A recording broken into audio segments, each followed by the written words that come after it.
बिस्मिल्लाहिर्रहमानिर्रहीम। अस्सलाम वालेकुम। आज है 23 अक्टूबर और दिन है जुमे का। आज जस्टिस कादी फैसल साहब के केस का तफसीली फैसला आ चुका है। तफसीली फैसले के ऊपर एक वीडियो में बात करना मुमकिन नहीं है, 6, 7, 8 वीडियोस उसके ऊपर करनी पड़ेंगी। पूरे फैसले के बारे में स्टेप बाय स्टेप हर चीज़ के बारे में आपको आगाह करूँगा और साथ ही इंशाल्लाह जो एक नया सिलसिला शुरू कर रहे हैं मैं और किस्मत खान साहब, किस्मत खान जिमरी, इस केस के ऊपर भी हम एक पूरा एक इंशाल्लाह ऐसे समझे कि एक सीरीज़ शुरू कर रहे हैं। कादी फैसल केस आगाज़ से अब तक और फिर इख्तिताम तक इसको लेके जाएंगे। इसी तरह आसिफ अली जरदारी के केसेस, पनामा केसेस, तमाम चीज़ों पे हमने बहुत ज़बरदस्त एक टीम बनाकर स्टोरीज़ कर ली हैं। किस्मत खान जिमरी साहब ने बहुत ज़बरदस्त रिसर्च की है, चीज़ें की हैं और वो इंशाल्लाह 4 से 5 रोज़ में मोस्ट प्रोबेबली यकम से सुबह 10 बजे रोज़ाना एक स्टोरी बेहतरीन आपके सामने रखेंगे इंशाल्लाह, और उस पर आपका फीडबैक भी चाहिए होगा इंशाल्लाह और उस सिलसिले को आगे बढ़ाएंगे। अभी मैं ये वीडियो इसलिए कर रहा हूँ, बहुत जल्दी में कर रहा हूँ क्योंकि अभी मैंने बोल टीवी भी जाना है। इसलिए कर रहा हूँ कि मैंने सोशल मीडिया पर देखा एक ऐसे कुछ लोगों ने जो है वो प्याली में तूफान बर्पा करने की कोशिश की है कि पता नहीं कोई क़यामत आ गई है, पता नहीं कोई बम गिर गया है, पता नहीं कोई इतना बड़ा फैसला आ गया है, इतना कोई ऐसी चीज़ आ गई है कि बस 24 से 48 घंटों में हुकूमत चली जाएगी। ये हामिद मीर साहब समेत कुछ लोग कर रहे हैं, रिहाम खान, हामिद मीर। और रिहाम खान का मसला यह है कि इमरान खान ने उसको तलाक दे दी और हामिद मीर का मसला यह है कि इमरान खान ने उसको अनफॉलो कर दिया। इन दोनों का ये एक चलो रिहाम खान की तो समझ आती है, तलाक बहुत एक बड़ी चीज़ है, लेकिन हामिद मीर साहब ने तलाक से भी बड़ी वो उसको समझ लिया है जो इमरान खान ने उनको अनफॉलो किया ट्विटर से तब से, और उनके वालिद साहब के नाम पे एक अंडरपास था लाहौर का, उसका नाम तब्दील किया तब से वो बिल्कुल हर चीज़ जो है वो कहते हैं नवाज शरीफ गिरफ्तार हुआ तो भी हुकूमत को नुकसान, रिहा हुआ तो भी हुकूमत को नुकसान, नवाज शरीफ जेल में बैठा है तो भी हुकूमत को नुकसान, नवाज शरीफ जेल से बाहर आ गया तो भी इमरान खान को नुकसान, नवाज शरीफ लंदन चला गया है तो भी हुकूमत को नुकसान, लंदन से आ गया है तो भी हर चीज़ में हुकूमत को नुकसान वो बनाकर पेश कर देते हैं। मैं आपके सामने 10 वो चीज़ें रखता हूँ जो कि फैसले में नहीं है और लग ये रहा है कि पता नहीं को कोहराम बर्पा हो गया है। पहली चीज़ ये है कि जो इल्ज़ामात लगाए जा रहे थे DGISI पर, जनरल फैज़ हमीद पर, army chief general Qamar Javed Bajwa पर, फौज के इदारों पर, उस हवाले से आप ये कह सकते हैं कि फ़ौज को, DGISI को, ISI को क्लीन चिट दे दी गई है। वाज़ेह तौर पे ये नहीं लिखा हुआ कि फ़ौज ने सर्विलेंस नहीं की या फ़ौज का कोई किरदार नहीं रहा, लेकिन कोई डायरेक्शन नहीं है, कोई बात नहीं है। ना ही ये लिखा गया है कि जस्टिस कादी फैसल का जो केस था पूरा केस जस्टिस कादी फैसल का ये था कि मैंने फैज़ाबाद धरने केस का फैसला दिया, उस फैसले में मैंने इदारों के किरदार पर बात की, मैंने ISI की बात की, मैंने फ़ौज के किरदार की बात की और उसकी वजह से मेरे ऊपर एक झूठा केस बना दिया गया है। मेरी जासूसी की गई, मेरे बच्चों की जासूसी की गई और उसके ज़रिए ये रिकॉर्ड सारा जो है वो इकट्ठा किया गया। इस हवाले से सुप्रीम कोर्ट ने उनका यह मौक़िफ़ यकसर मुस्तरद कर दिया है कि उनकी कोई सर्विलेंस हुई है, उनकी कोई जासूसी हुई है, कोई DGISI ने किरदार अदा किया है, कोई जनरल बाजवा ने किरदार अदा किया है। इस चीज़ के हवाले से सुप्रीम कोर्ट ने उनकी बात नहीं मानी, उनका यह मौक़िफ़ मुस्तरद कर दिया गया है। और इसी में जो दूसरा मैंने पॉइंट ये फैज़ाबाद धरने वाला लिखा हुआ था, ये उनका ये मुस्तरद हो गया है। फिर एक और इंपॉर्टेंट चीज़ वो थी कि एक और बहुत इंपॉर्टेंट चीज़ है कि किसी के खिलाफ कोई डायरेक्शन नहीं है। सुप्रीम कोर्ट ने कहीं पर यह नहीं कहा कि जो है वो वज़ीर आज़म ने तौहीन अदालत की, सदर के खिलाफ ये एक्शन होना चाहिए, लॉ मिनिस्टर फ़रूक नसीम के खिलाफ ये एक्शन होना चाहिए, एसिड रिकवरी यूनिट के बैरिस्टर शहजाद अकबर के खिलाफ ये एक्शन होना चाहिए। किसी के खिलाफ कोई भी इस तरह की जो है वो डायरेक्शन नहीं है।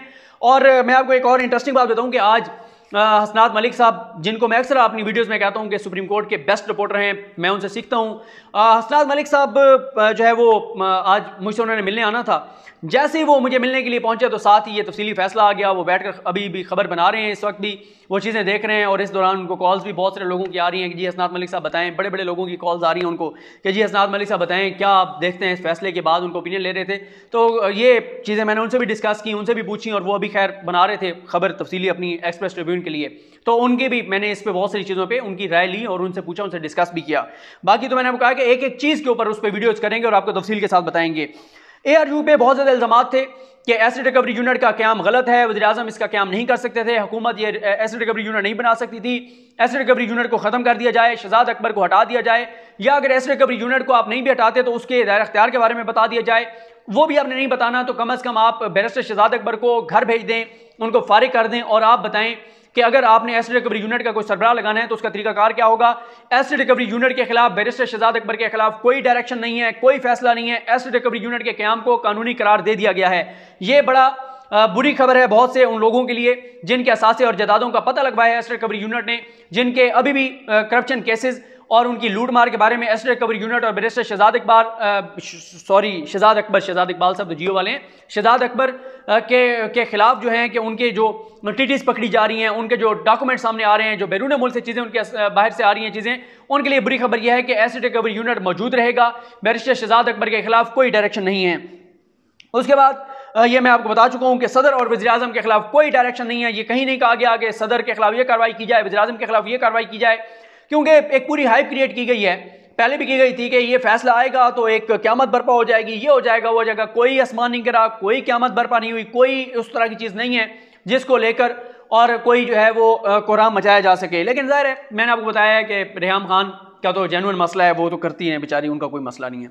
उसके बाद जो है वो एक जो बहुत इंपॉर्टेंट चीज़ है वो ये है कि जिसका हमें भी इंतज़ार था कि सुप्रीम कोर्ट इसको मेलाफाइड इन फैक्ट कहती है या मेलाफाइड इन लॉ कहती है। सुप्रीम कोर्ट ने इसको मेलाफाइड इन लॉ कहा है, मेलाफाइड इन फैक्ट नहीं कहा। मैं अपनी एक वीडियो में बड़ी तफसील के साथ आपको दोनों का फर्क बता चुका था। मेलाफाइड इन फैक्ट क्या है, मेलाफाइड इन लॉ क्या है। मेलाफाइड इन लॉ में जो सुप्रीम कोर्ट ने कहा है वो ये कहा है कि कानून की आप ऐसा समझें कि गलत तशरीह की गई, जिस आइन की कानून की जिस शिक के तहत ये कार्रवाई की गई वो बनती नहीं थी, उसका तरीकाकार ये नहीं बनता था, उसका प्रोसीजर ये नहीं बनता था।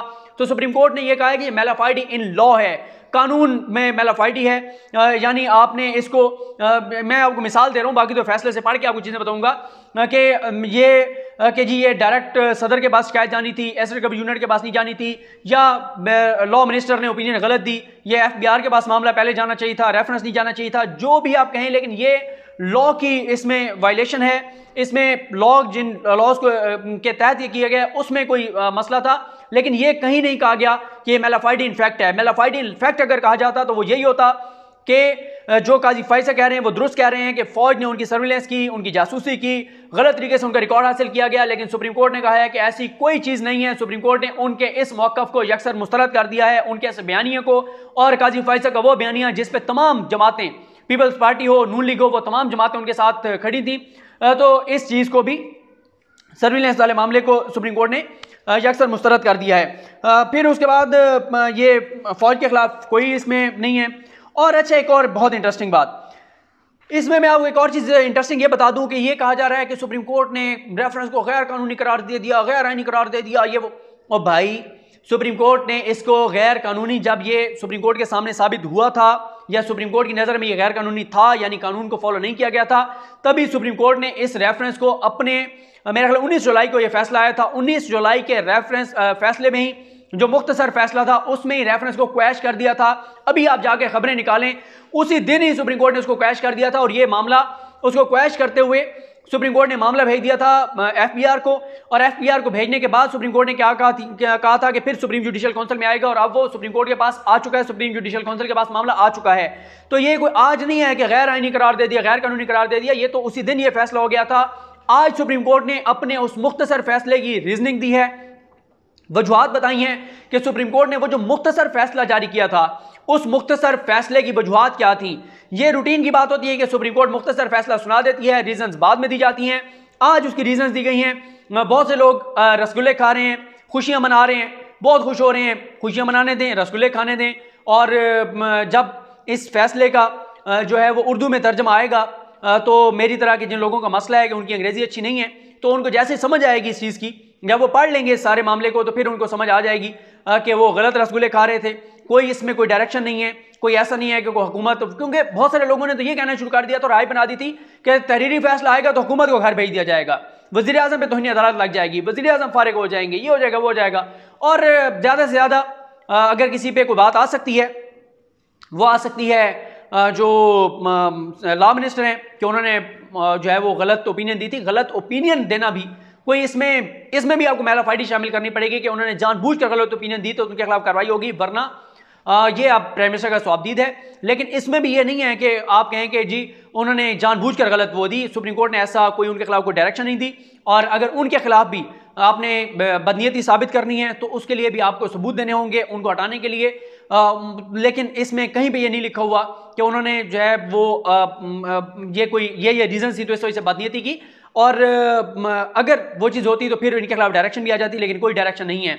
इसलिए मैंने आपको कहा कि रेहाम खान साहबा को खुश होने दें, वो तो ज़ाहिर है उनका जेन्युइन मसला है, मैं तीसरी बार कह रहा हूँ, और हामिद मीर साहब का भी जेन्युइन मसला है, जो उन्होंने प्याली में तूफान बर्पा करने की कोशिश की है, वो उनका। और हाँ, बहुत सारी चीज़ें आपको जो ब्रेकिंग ट्यूब्स नज़र आ रही हैं ना, फ़लाँ चैनल की, फ़लाँ चैनल की, फ़लाँ चैनल की, वो इख्तलाफी नोट में से हैं। वो इख्तलाफी नोट जो याहिया अफरीदी साहब का है, वो इख्तलाफी नोट का हिस्सा है, वो इस मेन जजमेंट का हिस्सा नहीं है।